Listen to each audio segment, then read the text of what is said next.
আবার কুরবানির জানোয়ার আমরা জব নিজর হাতে করতাম। নিজর হাতে যদি কুরবানির জানোয়ার জব করই তে আও একটা মোস্তাহাব রূপে আমল হইল। কুরবানির জানোয়ারটা আমি ফালিতাম 2-4 মাস আগে লইল কোয়া, আর নতুবা আপনি নিজর গরর গরু দি কুরবানি দেখুয়া। আর যদি আপনার খেয়াল থাকে আমি একলা দিতাম আর গরুর গরু দি ফারতাম না, লইয়াও ফারতাম না, তে ছাগল একটা লইল কোয়া। আপনার এক নাম যদি ওয়াজিব থাকে তে একটা ছাগল দিয়ে আপনি দিল একলা দিলে আলহামদুলিল্লাহ বালা কথা। আর একগুলো মানুষ আছেন আলহামদুলিল্লাহ টানটানো তারিফ করা লাগবো যে আমি একলা দিতাম ও 3 নাম দিমু, আমি খরর শরিক করতাম না, তাহলে কুরবানি হইব।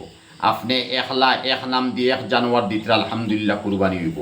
একলা বা 6 জনে মিলিয়া 6 নাম দিতরা কুরবানি হইব। 7 জনে দিতরা বা 1 জনে 7 নাম দিতরা কুরবানি হইব।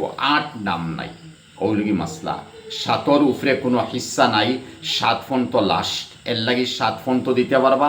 একলা মনে হয় একটা দিল এক নাম, 2 জনে একটা দিল কোয়া, 3 নামে একটা দিল কোয়া, 5 নামে একটা দিল কোয়া, কোনো যত রুকআউট নাই আলহামদুলিল্লাহ বালা। হ্যাঁ, একলা জানোয়ার যদি দেন তাহলে 3 ভাগ করিল নবীজির সুন্নত। 1 ভাগ নিজে রাখো কোয়া, 1 ভাগ এতিম মিসকিনটা দেখুয়া, 1 ভাগ আত্মীয় স্বজনটা দেখুয়া।